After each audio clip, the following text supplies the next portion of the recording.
Upon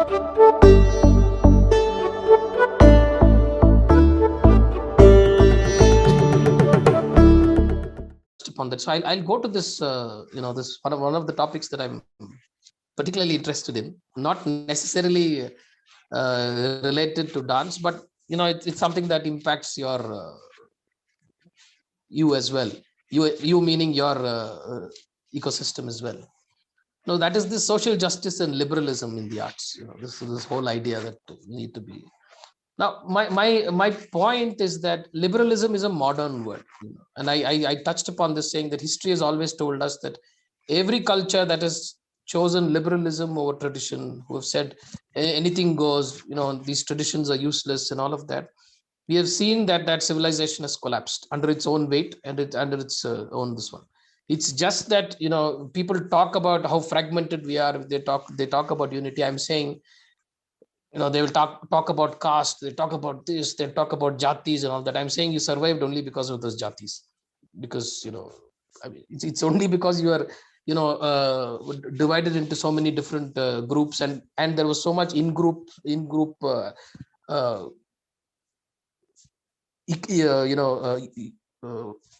what do you say, in group unity within that, it survived as group. So that was the so now the boundary conditions also we spoke about. So why is there a need to bring liberalism into the art forms that are already embedded within a dharmic? That there is a framework that already exists, right? So why do you want to bring it? And I'm also going to be reading out a few paragraphs that I highlighted from an article, one of our favorite whipping boys. So before you take up that question, for example, I've not seen an article that goes back and forth in terms of its contradictions. It's about T.M. Krishna writing about, does uniformity bring about equality? Think again. He's talking about uniformity. He says, but what about the argument that uniformity can achieve social justice? The question here is that of agency. The right and the need to change something has to emerge from those who belong to the practicing community. Whether some habit is a choice or an imbibed norm is very difficult to ascertain from the outside. The dialogue has to begin from the inside and develop into a groundswell. This is a much slower process, but only then does it become sustainable. Our job is to listen, learn, and be allies, he says. Most importantly, we must not point fingers or deride the community. This results in the isolation of those who want a constructive debate on the issue.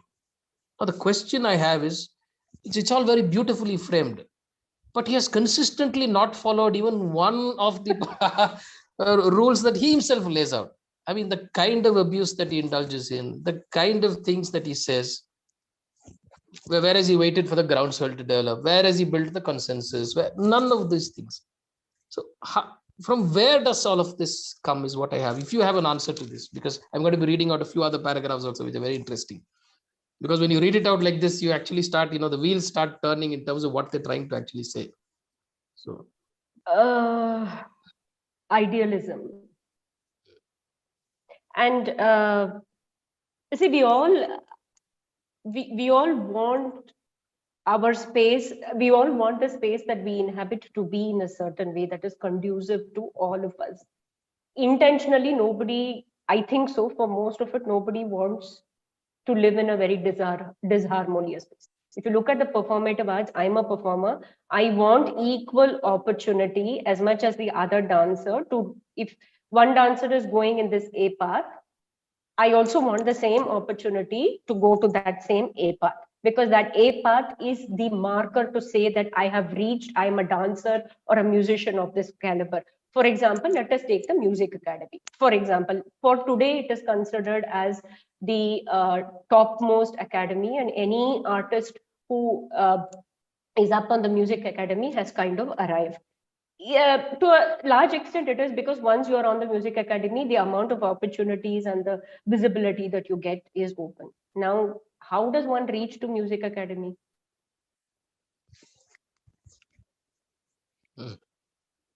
Right? So the art space that we inhabit, right? These are all, like you said, very beautiful words, but the actual ground reality is none of these are there in the dance space at all. There is no unity. No dancer will speak up for another dancer. A simple thing like if I have an opportunity here, I will not share that opportunity because I am insecure.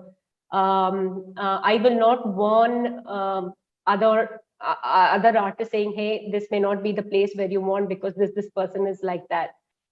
There is no support system.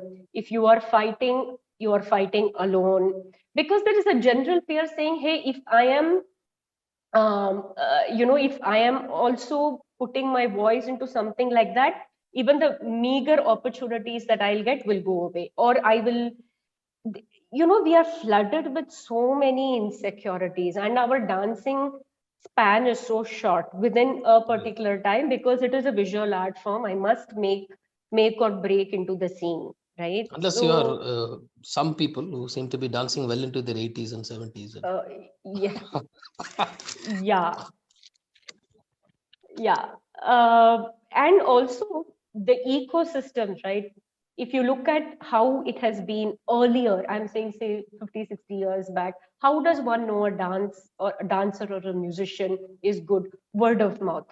Right. First of all, there will be very less in number. There will be one kitchery, so many people will go. They will say, oh, he's singing well, he's dancing well, she is good. And the word of mouth spreads. And then you'll call the organizer, then the organizer will see, then they will invite. Today, at the click of an SMS, in 5 seconds, you can pretty much judge the caliber of a dancer. First and foremost, most of the dancers will be the same.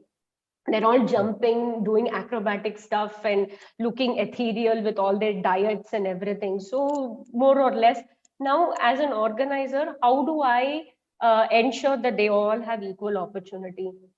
Going beyond the fact that somebody is going to say, my student, you give me next year, I will give your student, or somebody putting a pressure saying, this has to go in here, somebody paying for that performance.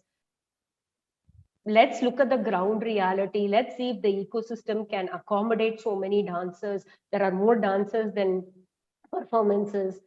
So what is this idealism of, sorry, I don't, it's hard for me to believe in those words and what he aims to say, because in reality, it is absolutely chaotic. It is filled with insecurity, and rightly so, because that is what the ecosystem is made of. So what are we? He is this one that he's writing it. He's waded into the the Karnataka controversy. What's happened in Yeah. Udupi. It's that which he's saying, but he's also bringing in, because I'll read the next one. So he makes the irony in this uniform conversation is the coloniality of the school uniform. Wonderful. This is actually right. I actually agree with him on this one point. Many argue, he says, that the school uniform enables equality. How? Irrespective of the common color in pants, shirts, skirts, or salwars, schools are cesspools of casteism and patriarchy. There he comes.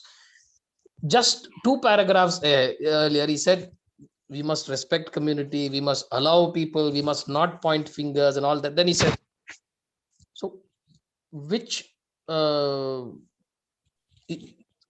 assuming that he's pointing to the Hindus, right? I mean, he says cesspools of casteism and patriarchy. Then he said clothes do not hide differences or equalize students. Fair enough. Our social markers are far more insidious. Our social markers, and this connected to casteism, patriarchy that he pointed to in the previous sentence. Instead of dealing with the underlying discrimination, we pat ourselves on our backs with superficial plugs like uniforms. Now look at the plug that he's actually made.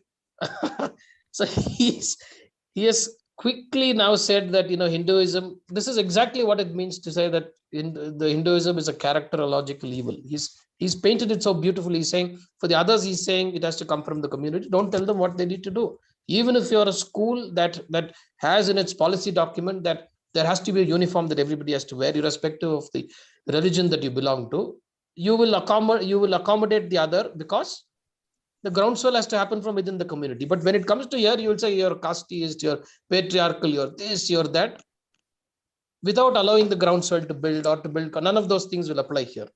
Yeah, true. I agree. I agree to your point. And then again, he says uniforms also cause inter-school hierarchies. They provide information on the status of the school, the social class of the students, and their locality. All correct. So even if we believe uniforms hide certain things within a school, there are still labels used to typecast and discriminate against schools, and by default, the children who study there. Fair enough. Since a society is segregated by caste and religion, everyone knows what kind of children go where. There again, he'll come back to that, where every single time he will say that this one, and then the usual tropes of how Jai Sri Ram is actually a weapon that is used. It's no longer a. So this is what I just wanted to bring about. This whole idea that the tradition needs to be broken, essentially because the tradition itself is wrong. That is the argument that is being repeatedly made, and unfortunately finding a lot of traction with the people who are part of the same ecosystem. And that's the real danger, because what is being attempted is to break tradition. And as we've seen over the last 1 hour, breaking tradition is the most important step for them, that is in destroying that culture. This whole idea of everybody will be equal, when history has told us that there has never been a time when any society has been equal. Equality is a pipe dream. It doesn't happen at all. It is. And I just kind of, I was just thinking as you were speaking, so here we are sitting and talking about tradition, breaking tradition and things like that. But in my observation, especially with artists, right, the natural flow of thought is, okay, I'm an artist, I've spent X amount of years learning, and I have become a performer. Now I want to be known as a performer worldwide. I want worldwide opportunities. I want to be up in every sabha, every organization. I want my fame and I want my glory. So I think it's really about, I wonder if it is so much about tradition and what am I having, what am I a conduit of, what am I doing, versus I have this, now where can I take this and where can I move? I think that's the general path where the flock is heading to, which is why